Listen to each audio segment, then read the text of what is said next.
न केवल भारत में बल्कि इधर पूरब के और देशों में चले जाइए, इंडोनेशिया वगैरह-वगैरह में राम की कथा, लंका सब जगह राम कथा विभिन्न रूपों में कुछ है। और एक तो राम की कथा को पहली बार हनुमान जी ने हवा में ऐसे उड़ा दिया।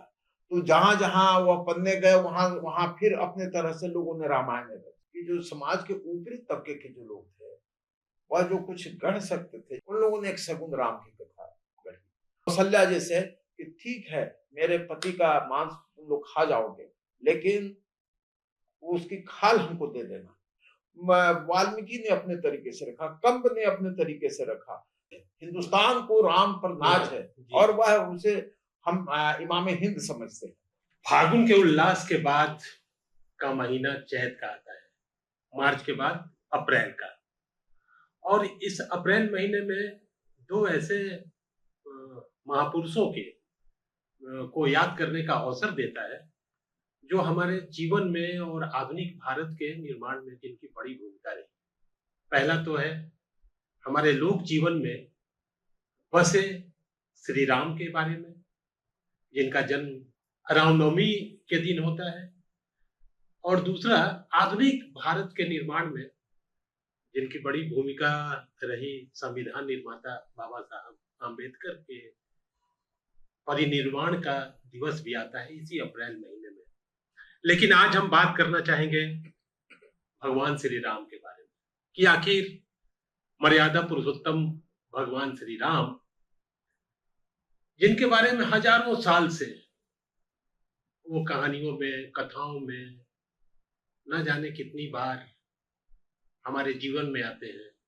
और शायद इसीलिए कहा भी जाता है घट घट में श्री राम।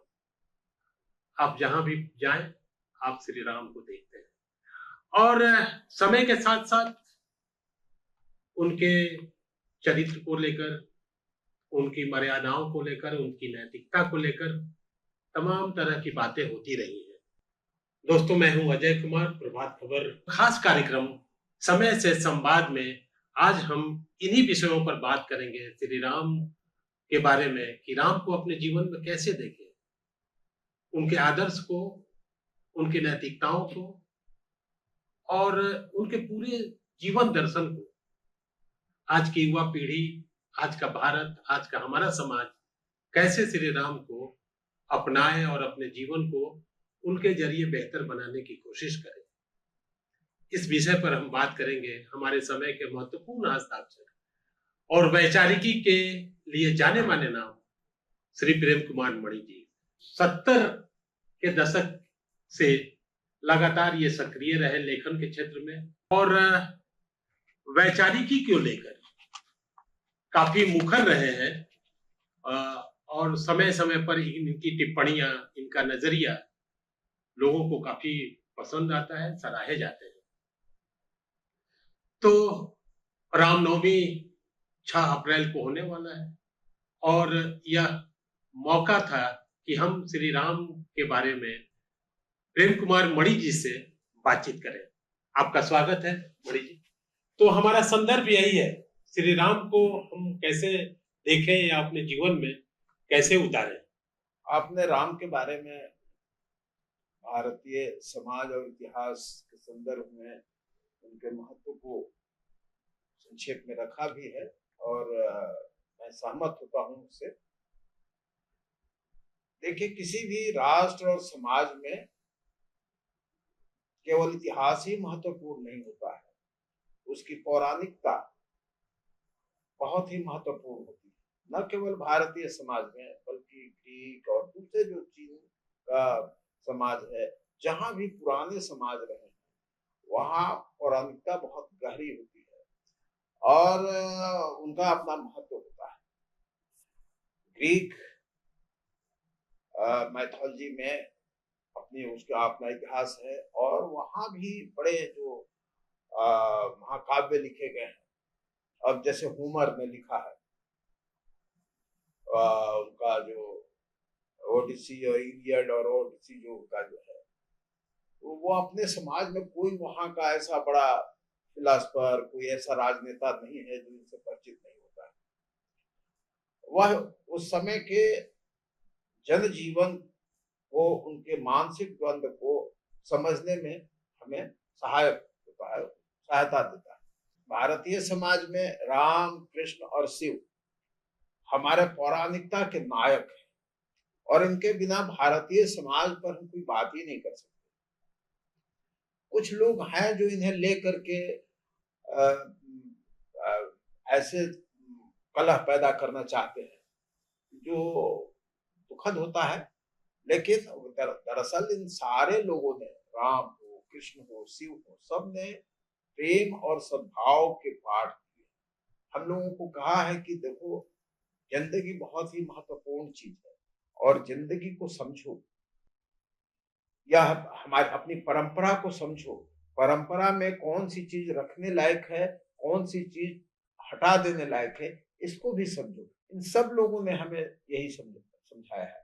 और मैं समझता हूँ कि किसी भी मुल्क में जो सामान्य जन होता है, जिसे हम लोग कहते हैं, वह ज्यादा महत्वपूर्ण होता है।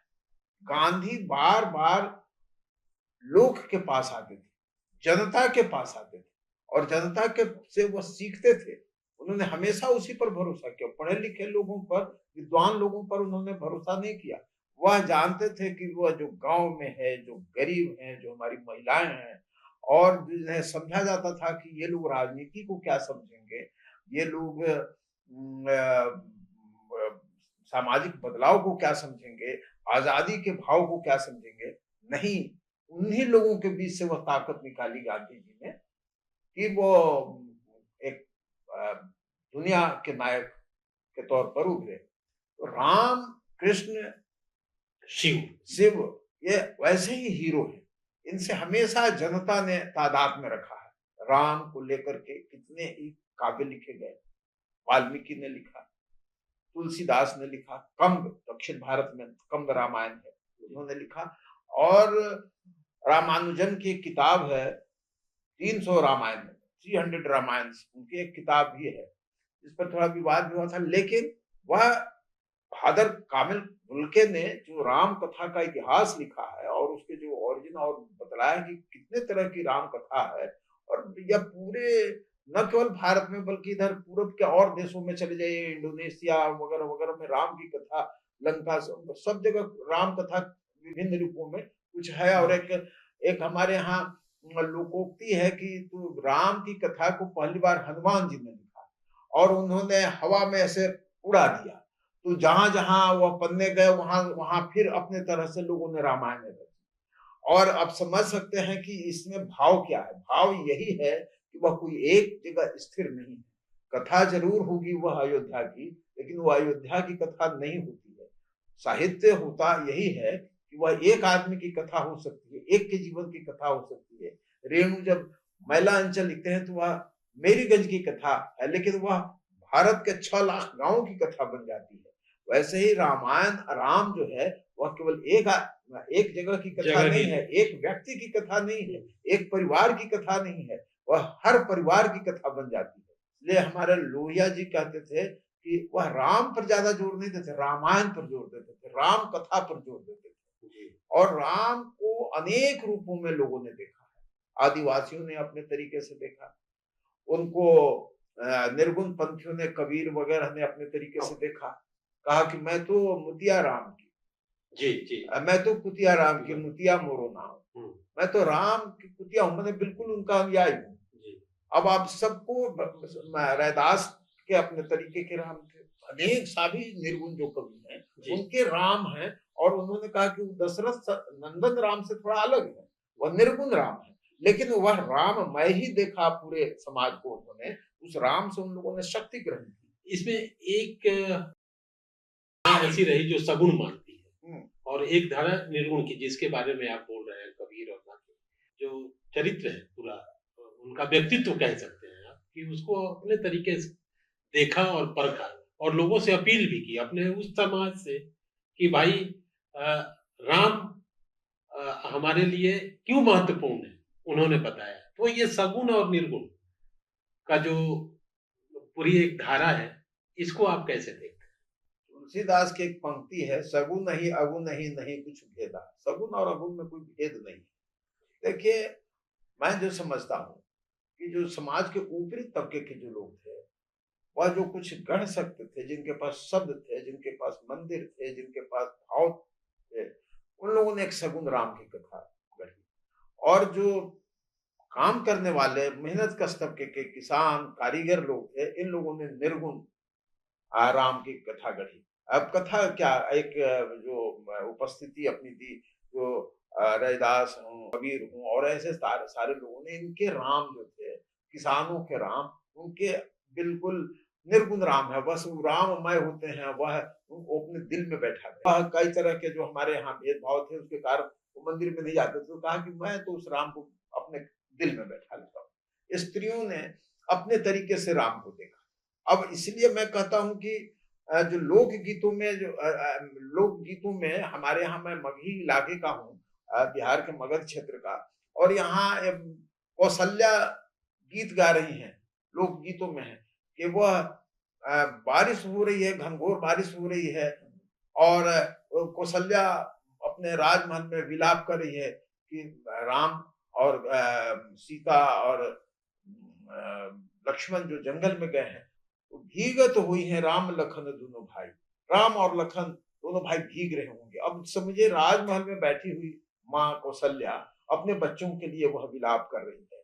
अब यह एक किसान स्त्री का भी की पीड़ा है कि उसका, वह जानते हैं कि उसका बेटा, उसका पति खेत में काम कर रहा है और किस तरह से भीग रहा होगा, वह तो सुरक्षित घर में है। तो यह कहा ना कि सबके अपने अपने राम है, और इस राम में कोई भेद मैं नहीं मानता हूँ। सबका अपना अपना, राजा का अपना, जो संपन्न लोग हैं उनके अपने राम हैं, विपन्न लोग हैं उनके राम हैं, आदिवासियों के अपने राम हैं।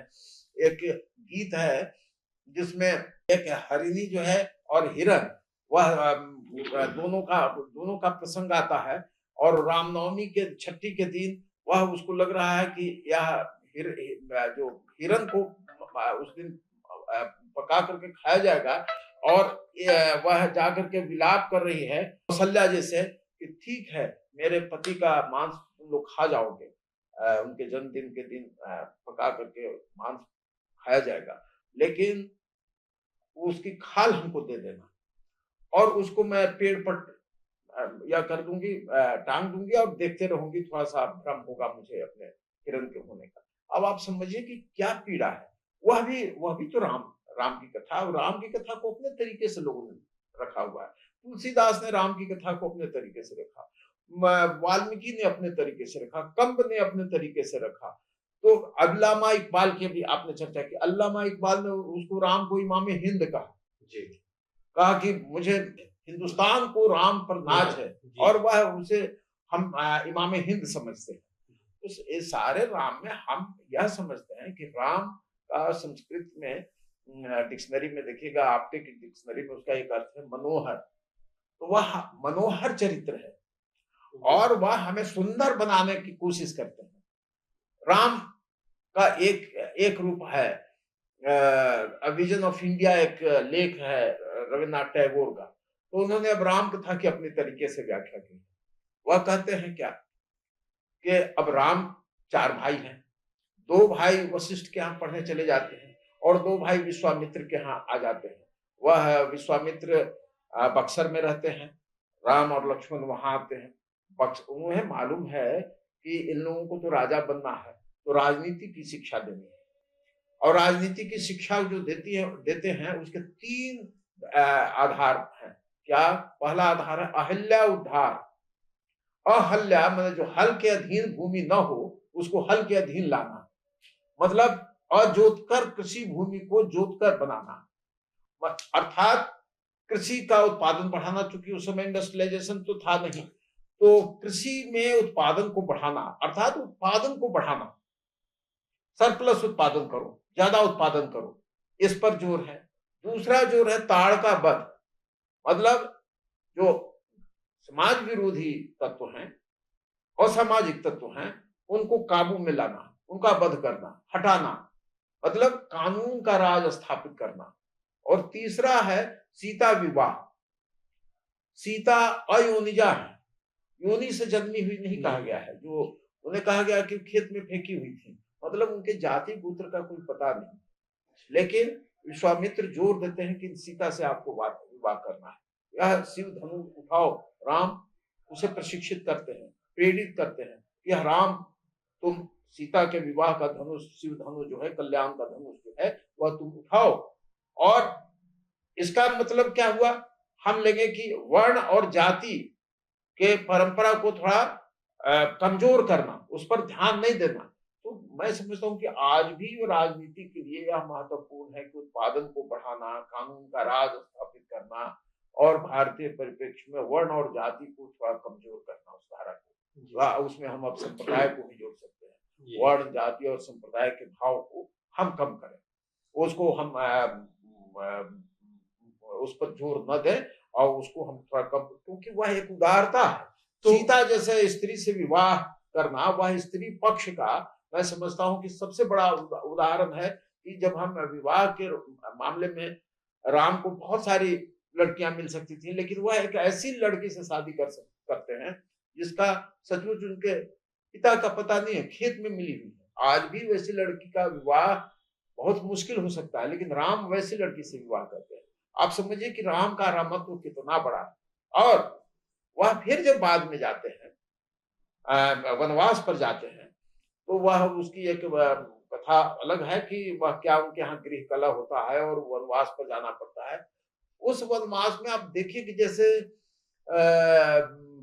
होमर के महाकाव्य में हेलेन का अपहरण हुआ था, उसी तरह से सीता का अपहरण होता है यहाँ, और सीता को रावण ले जाता है और वहां ले जा, जब उसके लिए, उसके बाद वह कभी अयोध्या से कुछ नहीं मांगते हैं सहायता, वह स्थानीय ताकतों को इकट्ठा करके अपने बूते वहां के नागरिकों से प्रबंध करते हैं और उसको ले जा करके और उससे वह फाइट करते हैं, युद्ध करते हैं और लड़ते हैं। अभी आपने निराला की चर्चा की, तो निराला की चर्चा जब राम की शक्ति पूजा का जब हम पाठ, लेकिन उस पर आने के पहले एक सवाल और मेरे मन में जो बातचीत के जरिए आ रहा है सवाल, वो ये कि हमारा जो नायक है, हमारे लोक जीवन का जो नायक है, उसके विचार और आधुनिक समय में, अभी के समय में हमारा समाज ऐसा लगता है कि उनके विचारों के प्रति बहुत आग्रही नहीं है।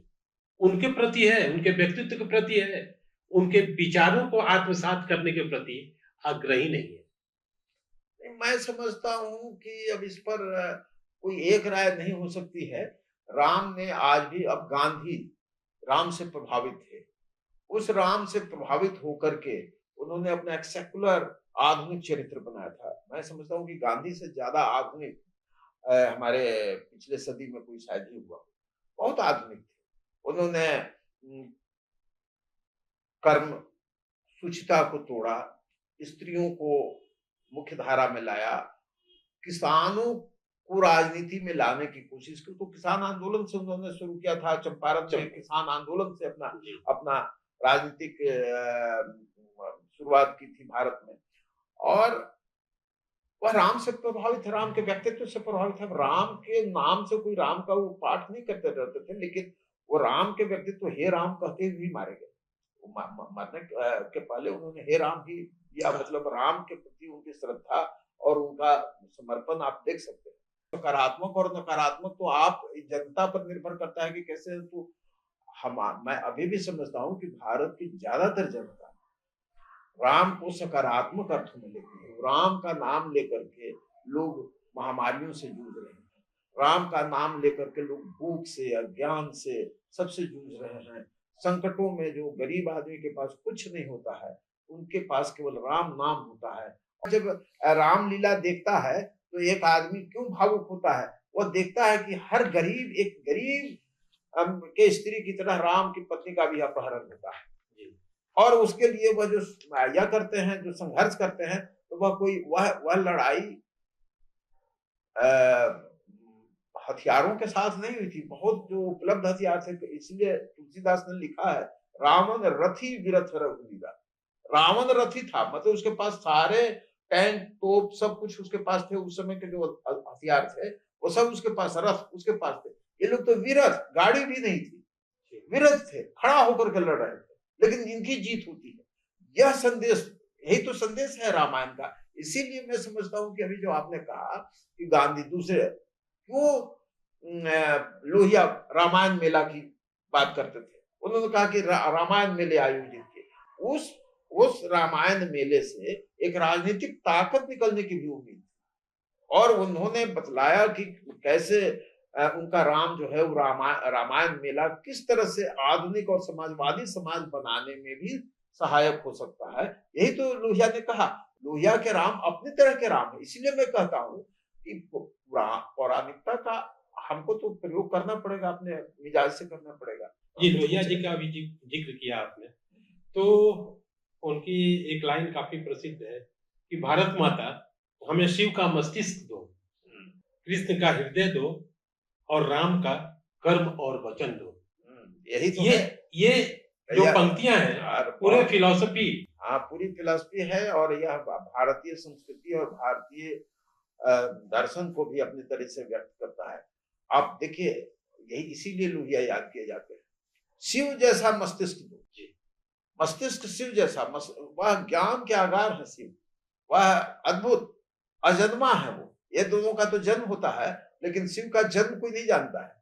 वह महाशिवरात्रि मनाई जाती है तो वो वैलेंटाइन डे की तरह उनका विवाह की तारीख है, वह उनके जन्म की तारीख नहीं है, जन्म की तारीख नहीं है जी।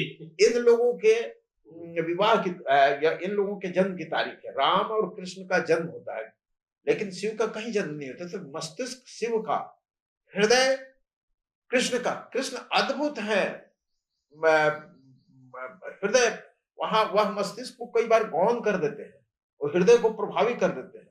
मतलब ज्ञान पर संवेदना को, जहां ज्ञान की सीमा खत्म हो जाती है, बुद्ध यही कहते हैं कि जब हम कहीं कहीं ज्ञान के ऊपर जब हम देखते हैं दुख को दूर करने में होते हैं, तो संवेदना को हम ऊपर हमें करना चाहिए। ज्ञान की सीमा जहां खत्म होती है, वहां हम संवेदना से काम लेते हैं। कृष्ण यही तो कहते हैं। कृष्ण हृदय के विस्तार की बात करते हैं कि ज्ञान हो सकता है कि ज्ञान कहीं बाधा डाले, लेकिन वह हृदय कोई बाधा नहीं डाल सकती। हृदय की आंखों से देखो, तो हृदय कहा कि हृदय कृष्ण जैसा हृदय दो, और कर्म और वचन। राम मर्यादाओं के नायक है, वह अपने वचन से हिलते नहीं। वचन जो उन्होंने दिया उस वचन को पूरा करते हैं, और वह सम्यक भाव रखते हैं। दुख और सुख में सम्यक भाव रखते हैं। वह यथासंभव वह एक सम्यकता वहां प्रदर्शित करते हैं, कहीं भी विचलित नहीं होते हैं, मर्यादित रहते हैं। वह उन्होंने कहीं वह रासलीला नहीं कर सकते कृष्ण की तरह। वह तांडव नृत्य जैसे उन्होंने किया था शिव ने, वैसे वह नहीं कर सकते। वह मर्यादित होते हैं। वह एक किंग को, राजा को कैसा होना चाहिए, तो वह जिगीविषु राजा की कल्पना की है चाणक्य ने अपने अर्थशास्त्र में। तो वह एक जिगीविषु राजा की तरह व्यवहार करते हैं, राम करते हैं। इसलिए तीनों को जब हम मिला करके देखते हैं, यही तो है कि यह तीनों में अलग अलग करके नहीं, हम तीनों को एक कड़ी में देखते हैं। शिव को भी, कृष्ण को भी और राम को भी एक कड़ी में देखते हैं। और जब हम कड़ी में देखेंगे तो भारत ऐसे ही तो बना है। हमारा एक ही शरीर में मस्तिष्क भी है, हृदय भी है, और वह पूरा शरीर भी है। तो वह राम पूरे एक सम्यकता का कि हमको कैसे समाज में कैसे रहना है, जहाँ सब कुछ संभव हो और सब कुछ शुभता की ओर, मनोहरता की ओर, सौंदर्य की ओर अग्रसर हो, इसके प्रतीक राम है। इसलिए राम को, इसलिए कबीर वगैरह ने जो निर्गुण कवि थे, उन लोगों ने राम को एक नाम के रूप में देखा और कहा कि वह किसी मंदिर और मस्जिद में नहीं टिके हो सकते, वह कहीं जन्मे दशरथ पुत्र और फलाने के पुत्र नहीं हो सकते। वह तो हमारी हर सांस में है, हर सांसों की सांस में। कबीर ने यही कहा कि वह कहाँ बसते हैं, तो हर सांसों की सांस में, हर सांस में, हमारे जीवन में बसते हैं। हमारे जो जीवन है उसमें राम है, और वह राम क्या है, शुभता का प्रतीक है। वह जहां क्या करना है, भला करना है कि बुरा करना है, तो भला करना है। हमको कल्याण भाव रखना है, हमको दूसरों का उद्धार करना है, हमको प्रगति करनी है, हमको विस्तार देना है, हमको संकुचित नहीं होना है, हमको आगे जाना है, पीछे नहीं जाना है। राम इन चीजों का संदेश देते हैं। इसलिए राम को जो लोहिया ने देखा और आज जो कहा कि राम का वर्ण कर्म और वचन थे, तो ऐसे भी अपने यह में बोलते थे, वह वाणी की आजादी चाहते थे कि आदमी को बोलने की आजादी हो, लेकिन अगर कुछ निर्णय हो गया तो फिर उसको मानिए। पार्टी में भी वो कहते थे कि आप बोलिए, कार्यकर्ता अपनी बात रखें, लेकिन जब जब पार्टी ने कुछ तय कर दिया तो उसको स्वीकार कीजिए। तो यही तो रामत्व है।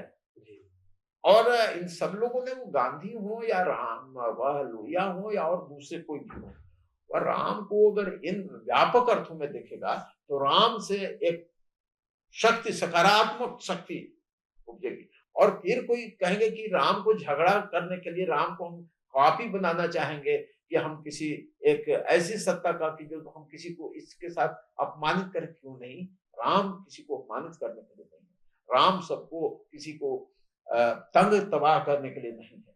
राम उद्धारक हो सकते हैं, राम सबको समेटने वाले हो सकते हैं। उद्धारक का जिक्र किया तो स्त्री उद्धारक, जैसा कि अपने पहले के वक्तव्य में अहिल्या का जिक्र किया, सबरी का भी जिक्र आता है। बिल्कुल, बिल्कुल। यह प्रसंग, इस प्रसंग को आप कैसे देखते हैं और हमारी चेतना का विस्तार वो कहाँ तक ले जाता है?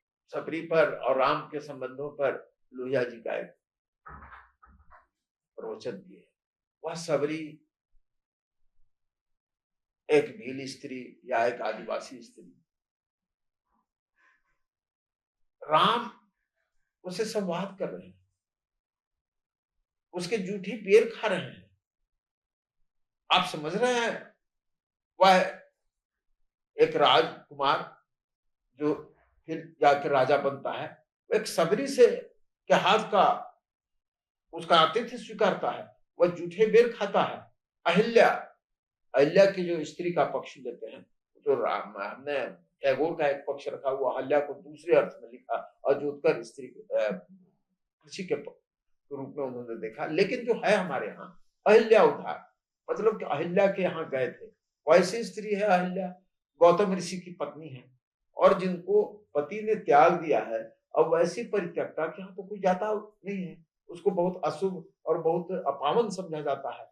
लेकिन आज भी आप किसी एक ऐसी स्त्री के यहाँ जिसको जाति बहिष्कृत, समाज बहिष्कृत किया गया हुआ है, उसके यहाँ अगर कोई बड़ा राजनेता अगर जाता हो, तो आप समझिए कि उसकी हिम्मत का तो देनी होगी।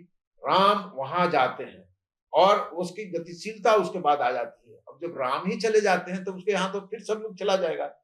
तो उसकी सामाजिक, वह कहते हैं कि वह अहिल्या का उद्धार हो गया। मतलब अरे वह अहिल्या जो पत्थर बन गई थी, वह हिलने लगी। पत्थर क्या बन गई थी, मतलब उसमें अगति आ गई थी। वह उसके यहाँ लोगों ने आना जाना बंद कर दिया था, वो बेचारी स्थिर हो गई थी। अब उसमें फिर गति हो गई, लोग आने जाने लगे। कथाओं को पाठ करने का तो अपना कायदा होगा ना। जी, जी। वह पत्थर कोई स्त्री थोड़े हो जाएगी, लेकिन वह पत्थर हो गई थी, मतलब जड़ जड़ बना दी गई थी, एक जगह स्थिर कर दी गई थी। उसके यहाँ राम जा करके उसे गतिशील करते हैं, उसे जीवंत करते हैं, उसको उस समाज से फिर जोड़ते हैं। तो वह एक परित्यक्ता है स्त्री को, फिर से उसको सामाजिकता देते हैं, यह राम। लेकिन आधुनिक समय में, हमारे समय में, यह जो स्त्री मुक्ति का कह सकते हैं या स्त्रियों के प्रति एक प्रगतिशील नजरिया जो होता है, हमारे आधुनिक भारत में या इस 21वीं शताब्दी में जब हम लोग बात कर रहे हैं, तो स्त्रियों को लेकर हमारे समाज में वह एक सहृदय वाला जो भाव है, वह अब भी नहीं आ पाया है। आया है, बदलाव हुए हैं, लेकिन हम लोग चूंकि संदर्भ और बातचीत कर रहे हैं राम और सबरी या अहिल्या को लेकर, तो एक लंबा न जाने कितने हजारों साल के बाद भी आज जहां हम खड़े हैं, हमारा समाज जहां खड़ा है, वहां स्त्रियों को लेकर बहुत ही अच्छी स्थिति वो नहीं बन पा रही है। एक देखिए, अब हम एक, आपने जो कहा ये ठीक है। आज स्त्रियों की मुक्ति का आंदोलन पूरी दुनिया में अपने अपने तरह से चला है, और न केवल भारत में स्त्रियां उपेक्षित और सामाजिक रूप से गुलाम थी, बल्कि दुनिया के दूसरे देशों में। और यहाँ भी बहुत सा बदलाव आया है और दूसरी जगह भी बदलाव आया है, एक दूसरे को प्रभावित भी करते हैं ये बदलाव। वह एक अलग बहस का विषय है, लेकिन हम जब राम पर केंद्रित होते हैं तो रामायण जो यहाँ पीछे वाल्मीकि की रामायण मूर्ति रखी हुई होगी, और वह उसमें एक प्रसंग है कि वह सीता की अग्नि परीक्षा का प्रसंग। जी, हम उस पर आने वाले थे। हाँ, वह सीता का अग्नि परीक्षा का प्रसंग, वह तो तुलसीदास ने तो उस प्रसंग को ही खत्म कर दिया है, नहीं रखा है, क्योंकि सीता अब देखिए फिर मैं कहता हूँ कि तुलसीदास तो खुद पत्नी से इतना प्रेम करते थे कि वह सब जाहिर है कि वो अपनी पत्नी के प्रेम में कितने पागल थे। वह किसी सीता का अपमान नहीं कर सकते थे। वह तो उनकी रामचरितमानस को मैं हमेशा समझता हूँ कि वह तुलसीदास की अपनी आत्मकथा है, और उनके राम जो है वह बता रहे हैं अपनी पत्नी को कि तुम तो हमारे यहाँ से चली गई हमारे अभावों से ऊब करके, लेकिन हमारे राम को देखो, वो सबसे ज्यादा अधिक सुखी जंगल में ही है। जंगल जो उनका है, जो अरण्य, उसमें जो अरण्य कांड जो है, सुंदर कांड जो है दोनों, वह सबसे सुंदर रामचरितमानस का सबसे सुंदर हिस्सा है। वहां राम और सीता बहुत बढ़िया से हैं, सुखी हैं, अपने कुटिया में हैं, सुखी हैं। और सीता दो जगह जाती है, वह लंका के राजमहल में भी कुछ दिन रहती है, अशोक वन में रावण के कैद में, और राम के यहाँ भी राजमहल में वह आती है, लेकिन वहां सुखी नहीं रहती। वह राम, वह तुलसीदास के राम कथा में यह बात रत्ना उनकी अपनी पत्नी के लिए कर से करते हैं। लेकिन जो वाल्मीकि की रामायण है उसमें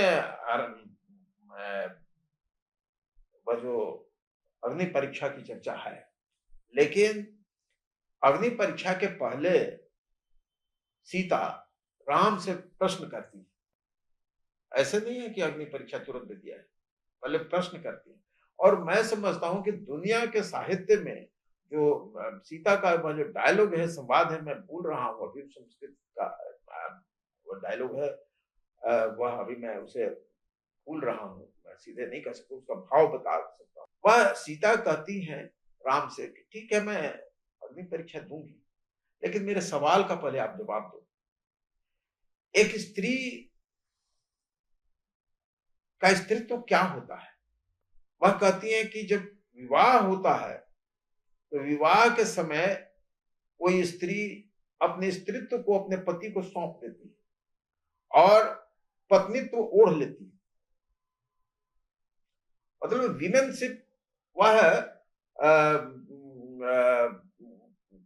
उस पर सौंप देती है अपने पति पर, और वाइफशिप ओढ़ लेती है, पत्नी तो ओढ़ लेती है। जब तुमसे विवाह हुआ तो मैंने तुम पर स्त्रीत्व सौंप दिया था, इसकी रक्षा का भार तुम पर है, और तुम जब इसकी रक्षा नहीं कर सके तो इसमें मेरा क्या दोष है? अगर तुमने मुझे भी हथियार उठाने की इजाजत दी होती, यह सिखाया होता, स्त्रियों को यह सिखाया होता, तो हम तो रोज शिव धनुष का इस्तेमाल वहां करते थे, जिसको तोड़ करके तुम हमारे पति बनने के लायक बने, इसको तोड़ करके। अगर मेरे हाथ में धनुष होता, मेरे हाथ में हथियार होते, अस्त्र शस्त्र होते, तो मैं रावण से निपट लेती, लेकिन मुझे तो निशस्त्र तुमने किया हुआ था, आप लोगों ने निशस्त्र किया हुआ था। तो मैंने वाइफशिप जो ओढ़ा था, पत्नीत्व जो ओढ़ा था, उसकी रक्षा मैं रावण के यहां भी करती रही। मैंने अपना सतीत्व तो नहीं वो या पतित होने दिया, लेकिन आपको जो स्त्रीत्व मैंने सौंपा था उसकी आप रक्षा नहीं कर सके, तो ये इसका दोष मुझ पर क्यों आप देते हो राम? तुम यह देखो कि यह जो शंका तुम्हारे मन में क्यों हुई? तो मैं समझता हूँ कि यह जो सीता का वह जो संवाद है, दुनिया में इतना निर्भीक स्त्री संवाद शायद ही कुछ होगा, और यह वाल्मीकि की रामायण में।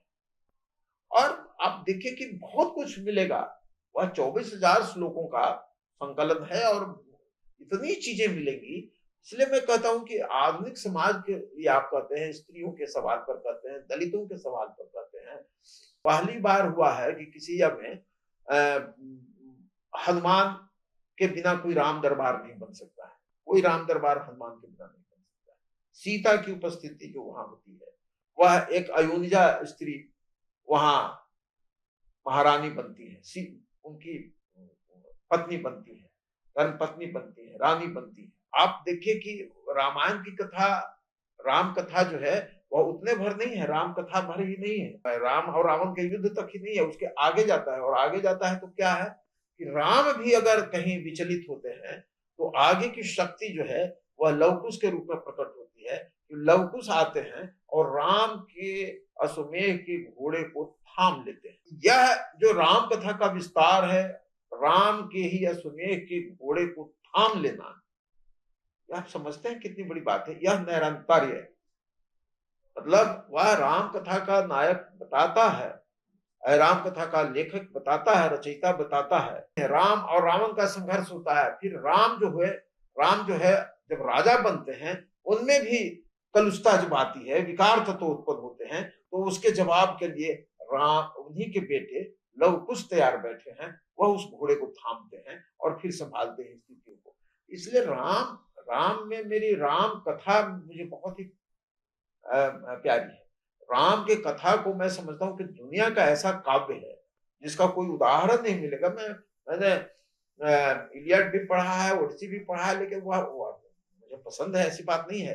लेकिन यह संदेश, सामाजिक संदेश जितना रामायण देता है, महाभारत देते हैं, महाभारत से अधिक सामाजिक संदेश। महाभारत तो एक पूरे समाज की और एक संयुक्त परिवार की कथा है। एक परिवार की कथा है, लेकिन एक परिवार की कथा में वह हर परिवार की कथा बन जाती है। तो इसका उपयोग हम लोग कैसे कर सकते हैं? आधुनिक समाज जो संदेश है जिसके बारे में आपने कहा कि रामायण में वह संदेश जो हमारे जीवन को बहुत ही प्रभावित करता है, उसको कैसे ग्रहण करना चाहिए? वह हमेशा लगातार एक मुक्ति का संदेश देता है, आजादी का संदेश देता है। निरंतर आजादी का संघर्ष निरंतर चलता है। वह यह नहीं कि आप एक दिन स्नान कर लेते हैं और जिंदगी भर के लिए पवित्र हो जाइएगा, या निरंतर एक दिन आप विकारग्रस्त होते हैं, रोज आपको ब्रश करना होगा, रोज आपको स्नान करना होगा, रोज आपको कपड़े बदलने होंगे, रोज आपको ओरल इंटेक भोजन लेना होगा।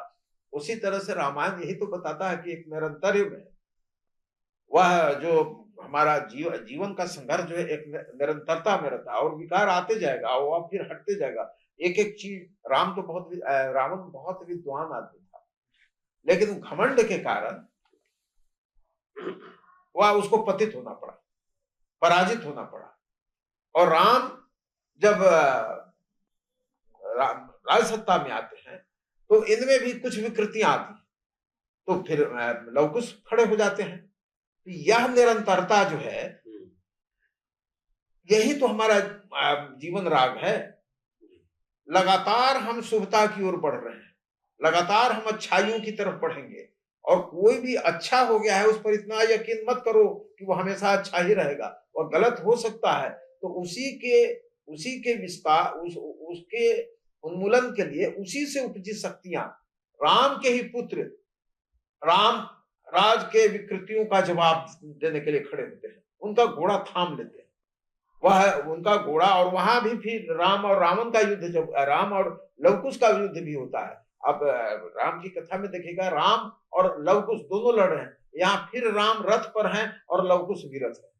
जैसे वहां रावण रथी था और राम विरथ थे, यहाँ राम रथी हैं और लवकुश विरथ हैं। यह जो संघर्ष जो चल रहा है हमेशा, यह कथा कोई काव्य जो होता है उसमें आप चिपक मत जाइए, किसी एक से मुंह ज्यादा मत पालिए, उसका संदेश देखिए, वह राम कथा। इसलिए मैं कहता हूं कि राम नहीं, मुझे राम नाम और राम कथा से ज्यादा प्रेम है। कबीर को राम नाम से प्रेम था, और मैं बार बार कहता हूं कि मुझे राम कथा से प्रेम है। राम कथा राम तक सिमटा हुआ नहीं है, वह आज भी हमारे यहाँ इतनी सत्ता जैसे ही प्रदूषित होने लगे, उसको हटाओ, लगातार एक विकल्प खड़ा रखो, विकल्पों का एक सिलसिला बना रहना चाहिए। यह राम कथा हमें संदेश देता है। और आप जो कह रहे हैं कि आधुनिक काल में हम कैसे लें, तो यही तो, इससे बड़ा जनतांत्रिक कोई संदेश हो ही नहीं सकता। राम कथा जो देता है कि हम अपना एक विकल्प हमेशा बनाए रखें, हमेशा तरोताजा रखें। देखिए, हमारे पूरे भारतीय चिंतन में जो हमारी ज्ञान परंपरा थी, वेदों का अंत वह उपनिषदें करती। वेदांत कहा गया है, वेदांत माने वेदों का अंत। तो अंत एक अच्छा, उससे भी अच्छी चीज पैदा कर देती है, वह उपनिषदें हुई। उपनिषदों से बुद्ध निकल गए, उनके विचार उनके प्रतीत समुत्पाद तक आ गए, और फिर इस तरह से भी हमारा विकास का यह क्रम चलता है। तो यह राम की कथा भी वह तो दर्शन नहीं है, फिलॉसफी के रूप में नहीं कही गई, वह राम कथा वह काव्य के रूप में कही गई है, लेकिन वह संदेश जो देता है वह वही संदेश देता है जो भारत की ज्ञान परंपरा हमारे संदेश देती है, कि हम वेदों का अंत जो उपनिषदें हैं तो उसको खारिज नहीं कर देती, उसके सत्व को लेकर के आगे बढ़ जाती है। बिल्कुल। तो आपने अभी जिक्र किया बौद्ध के बारे में, बुद्ध के बारे में, और बौद्ध साहित्य में आपकी काफी गहरी रुचि रही है और आपने उसका अध्ययन भी किया है। तो वहां पर मतलब बौद्ध साहित्य में राम की करुणा को लेकर बहुत सारी बातें हैं, उसको आप कैसे देखते हैं? कि वह राम कथा वहां दशरथ जातक के रूप में है और थोड़े से भिन्न अर्थ में है, उस पर मैं ज्यादा विवाद हो सकता है। अब मैंने कहा ना कि वह राम कोई प्रदूषित होने वाले चीज नहीं होते हैं, यह जो कथाएं जो होती हैं, यह जो भाव होते हैं, वह वहां की जो राम कथा है वह अपने वहां भी वही, लेकिन वहां दशरथ जातक है। वह बौद्धों के यहाँ भी जो दशरथ जातक है वो क्यों है? इसलिए है कि राम की कथा जनता के बीच थी, हमारे इस जनता के बीच वह राम कथा है, और अनेक लोगों ने अनेक समयों पर अपने अपने तरीके से उसकी परिभाषा की, उसे उसकी व्याख्या की। स्त्रियों ने कहा, जैसा कि पहले मैंने कहा, स्त्रियों ने त्रेता युग में राम अगर हुए थे तो त्रेता में भी अपनी व्याख्या हुई, उसके बाद भी आज तक व्याख्या हो रही है। तो युगों की जो भी कल्पना है, कब यह हमारी पुरातन कथा है, और पुरातन कब से है कोई नहीं जानता, अब कोई नहीं जानता, लेकिन सबकी कथा में यही आज भी चली आ रही है। तो इसलिए कि इसमें जो कहा कि राम में रामत्व जो है वह मनोहरता, सुंदरता के भाव है, वह अविरामपन जो है, जो सौंदर्य है। राम हमें सुंदर बनने की सीख देते हैं, राम हमें मुक्त करते हैं कि तुम गुलाम मत हो। राम गुलाम होने की सीख नहीं देते हैं, वह आत्मनिर्भरता की सीख देते हैं। राम को निकाला गया घर से, उन्होंने स्वीकार लिया, और वहां का राम सुखी है। वह जीवन के विविध पक्षों को राम झेलते हैं, और वहां देखते हैं कि एक मर्यादा कैसे यहाँ स्थापित हो सकती है। जो मर्यादा परिवार में उन्होंने रखा, जो अपने गुरु के साथ मर्यादा का पालन किया, विश्वामित्र के साथ, वह मर्यादा, उस मर्यादा का पालन उन्होंने क्या की। ठीक है, जरा सोचिए तो क्या हुआ होगा। पिता उनके नहीं थे, लेकिन राम उनके गुरु ने कहा कि विवाह कर लो, तो कह सकते थे राम आज के, जरा पिताजी से पूछ लेंगे, अरे कहा कि सब पढ़ाने का क्या मतलब है, उतना पढ़ाई की इसी के लिए कि पिता से पूछोगे और तब विवाह करोगे। वह विवाह करते हैं। आप समझिए कि कितना आधुनिक बोध है। और वह फिर जब परिवार में कलह होता है तो कहा कि पिताजी आप रंज मत लीजिए, मैं घर छोड़ देता हूँ। वो लड़ सकते थे वहां भी, लेकिन कहते कि नहीं, जो राम से लड़ा है वो अपने घर में भाइयों से नहीं लड़ सकते थे। लेकिन नहीं, क्या कि नहीं, यह लड़ाई नहीं, गृह कलह से मुक्त होते हैं। क्योंकि ठीक है, मैं 14 साल जंगल में रहूंगा, जंगल में जब रह लेते हैं, उनकी पत्नी का अपहरण हो जाता है। पत्नी का अपहरण हो जाता है तो राम की वह सत्ता, वो आज का जिस तरह से अमेरिका वगैरह की सत्ता है, वैसी सत्ता का अनुमान होगा कि, और उससे वह बिना किसी राजा की सहायता से, किसी राजा का वह बहुत सहयोग नहीं लेते हैं कि हम अयोध्या में और उनके जो पिताजी और उनके जो सहायक और कोई राजा होने की, जैसे महाभारत में होता है, कुछ राजाओं के सहयोग से युद्ध होता है महाभारत में। नहीं, उन्होंने कहा कि स्थानीय ताकतों के से मिलजुल करके, जिसे बानर भाल जो कहा, वहां के दक्षिण के ही लोग थे, उन लोगों से।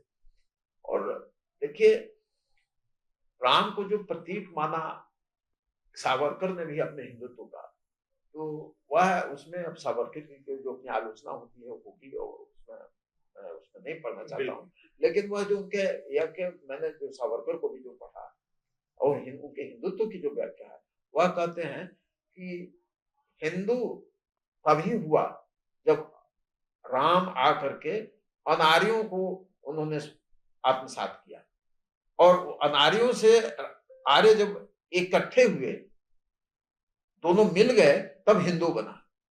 मैं बस सावरकर से मेरा विरोध यही है कि वह जब अनार्यों को आत्मसात करने को या उनकी एकता को, आर्य अनार्य एकता को जब वह हिंदू कहते हैं, तो वह जरा वह जो दूसरे और धर्मों के प्रति भी थोड़ा उनको उदार हो जाना चाहिए था। इन सबको मिला करके एक हिंदुस्तान भी हो सकता है और दूसरे संप्रदायों को मिला करके। हमारा बस आग्रह यही होता है सावरकरवादियों से कि वह अगर राम आर्य हैं, और वह अब आर्य हैं कि नहीं है, वह अम्बेडकर जैसे लोग कहेंगे कि वह आर्य कैसे थे, आर्य तो ऐसे होते थे, अब वो अलग बात है। लेकिन वह जो सावरकर जो कह रहे हैं, सावरकर का जो राम है वह आर्य नेता है और वह दक्षिण में जाकर के अनार्यों से एकात्म होता है, जुड़ता है और कहते हैं कि हिंदू उसी दिन हुआ, इसलिए वो राम को प्रतीक मानते हैं।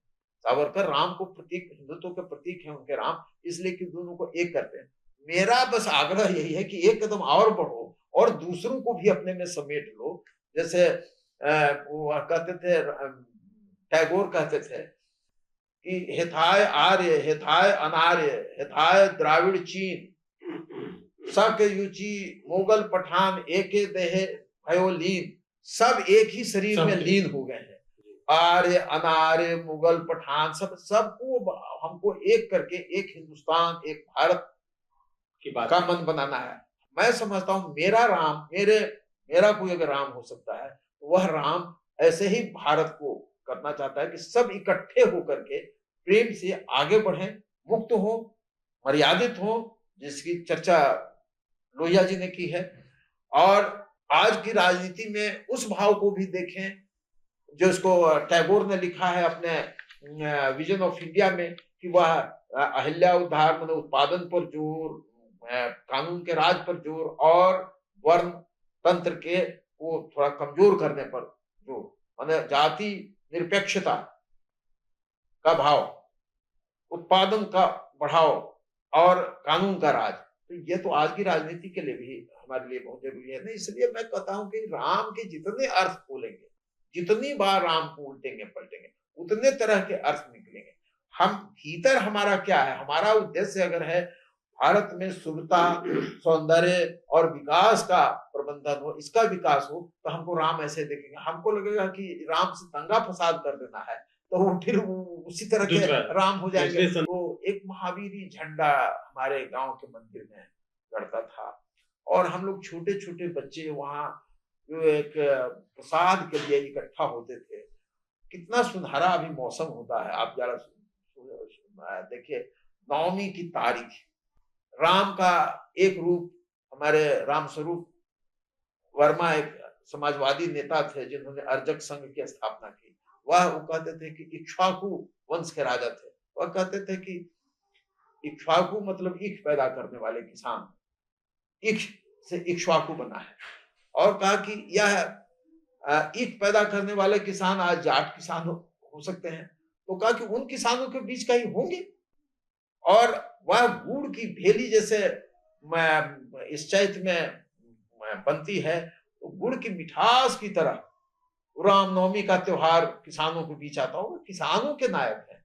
और वह उस तरह से मुदित मन से लोग रामनवमी मनाते होंगे। इस रामनवमी में लोग बिना मतलब का जो कलह, कितने सौंदर्य का, मैं बिल्कुल भावुक हो जाता हूँ कि कितना, जैसा कि कहा कि राम का मतलब ही होता है मनोहर। इस मनोहरता को लोग धूमिल करने के लिए, उस पर गंदगी फैलाने के लिए, इसमें कलह पैदा करने के लिए जो करते हैं, उनसे मैं हाथ जोड़ता हूँ। राम को राम रहना। एक सवाल और है, हम लोगों ने पहले बात की सूर्यकांत त्रिपाठी निराला के महाकाव्य राम की शक्ति पूजा के बारे में। उसकी 2 लाइनें हैं, होगी जय हे पुरुषोत्तम नवीन, कह महाशक्ति राम के वदन में हुई लीन। वह ठीक है, वह जो उनकी जो पंक्ति है, वह एक राम की शक्ति पूजा का जो पूरा जो यह है, वह कृतवास रामायण से उन्होंने थोड़ा सा उसका भाव लिया। राम हिले हुए संशय में, इतनी बड़ी ताकत, अमेरिका से लड़ने जा रहा हूं, मेरे पास तो कोई, या जैसे आप समझ सकते हैं कि उस समय इंदिरा गांधी जैसे लड़ रही थी अमेरिका से 1971 में, कि अब उन्होंने अंत में कहा कि लाओ 7वां बेड़ा लाओ या 70वां बेड़ा लाओ, मैं अड़ी बांग्लादेश के सवाल पर। उस तरह से राम हिले हुए हैं, वह शक्ति की साधना आराधना कर रहे हैं। और उसी समय उनको उन्होंने जो फूल या कहते एक फूल कम गया, कमल का फूल रखा गया था, एक फूल कम गया। अब वह राम विचलित होते हैं कि अब क्या करें, लगता है कि अब हार गए, वह लगता है अब नहीं कुछ होगा, अब हमारी जीत नहीं हो सकती है, सीता के बिना ही मुझे लौटना पड़ेगा, सीता की मुक्ति शायद नहीं होगी। अब समझ सकते हैं राम कितना यह।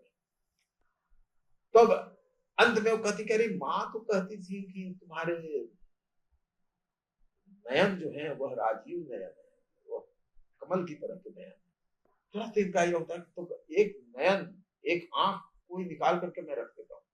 और उसको निकालने के लिए जब राम उद्यत होते हैं, बस शक्ति, वह कविता है और कविता में कल्पना है, वो शक्ति का रूप, देवी का रूप प्रकट होता है, कहते हैं कि जाओ तुम्हें जय हो, और वह फिर राम के शरीर में एक शक्ति आ जाती है। यह दरअसल अब इसको और पूछ लेते हैं, हम इसको यहाँ हटा करके देते हैं राम कथा से। यह निराला की अपनी जीवन गाथा भी है, वह हिले हुए जीवन के संग्राम में हिले हुए निराला, वह फूल याचना आराधना के फूल इकट्ठे कर रहे हैं, उसमें अंतिम अपने शरीर का अंग, अपने शरीर को भी समर्पित कर देना, एक अंग को समर्पित करना चाहते हैं। और वह बड़ी कविता है, मैं बार बार उसको पढ़ता रहा हूँ, उसके अर्थ से बिल्कुल चौंकता रहा हूँ, और वह पूरे विश्व साहित्य की एक बड़ी कविता है, न केवल हिंदी साहित्य की। तो वह आप देखिए क्यों लेकिन प्रतीक चुना, राम को ही चुना, क्योंकि वो जीवन के संघर्ष में वह उनकी वह आधुनिक कविता है, वह राम की केवल कथा नहीं, वह आधुनिक कथा, आधुनिक कविता है, लेकिन वह राम का ही प्रतीक क्यों चुनते हैं? गांधी मरते समय हे राम क्यों कहते हैं? यही तो मैं कहता हूं कि यह राम को आज भी परस्पर एक प्रेम का प्रतीक बनाया जाना चाहिए। और रामनवमी के दिन जब हम राम पर चर्चा करते हैं तो हमको उसे सीखना चाहिए। हम राम के आदर्श को लेकर के अपने जीवन को, अपने परिवार को, अपने समाज को, अपने राष्ट्र को कैसे संस्कारित और सुसज्जित करेंगे, कैसे हम विकसित करेंगे, न कि इसको हम कैसे मलिन कर देंगे, कैसे कुरान से भर देंगे। नहीं नहीं नहीं, हमको राम हमेशा मुक्ति की शिक्षा देते हैं, आगे बढ़ने की शिक्षा देते हैं। वह बताते हैं कि अपने कर्म और वचन से किसी भी स्थिति में डिगो मत, संघर्ष करो, लेकिन वह संघर्ष शुभता के लिए हमेशा संघर्ष हो, मुक्ति के लिए संघर्ष हो। वह संघर्ष अपने निज के लाभ के लिए नहीं हो, वह समाज हित हो, सार्वजनिक। यही राम की शिक्षा है। और मैं तो राम की कहा था कि राम, तुलसीदास को राम नाम से प्रेम था, मुझे राम कथा से प्रेम, और मैं राम की कथा में यही देखता हूँ, वहां एक मुक्ति का भाव है, वहां एक शुभता का भाव है, वहां एक कल्याण का भाव है। और जो हमारे जो भारतीय आप्तवाद के जो हमारे दर्शन का, हमारे फिलॉसफी का जो एक है कि सत्य, शिव और सुंदर, तो सत्य और शिव और सुंदर तीनों का एक योग मिलता है, राम में मिलता है। वहां एक सच्चाई भी है, वह कल्याण भाव भी है, और जब सच्चाई और कल्याण भाव इकट्ठा हो जाते हैं तो आपसे आप चीजें सुंदर हो जाती है। जी, यही राम का संदेश है। बहुत धन्यवाद, बहुत आभार पाठकों। अभी आप सुन रहे थे रामनवमी के अवसर पर मर्यादा पुरुषोत्तम राम के बारे में, उनके जीवन के बारे में, उनके आदर्श के बारे में, और यह बातचीत कर रहे थे जाने माने टिप्पणीकार, आलोचक, साहित्यकार प्रेम कुमार मणि जी। हम फिर हाजिर होंगे प्रभात खबर के समय संवाद कार्यक्रम में, किसी विषय पर बातचीत करने के लिए हम फिर हाजिर होंगे। तब तक दीजिए इजाजत, नमस्कार। प्रभात खबर .com, विश्वास वही, रफ्तार नहीं।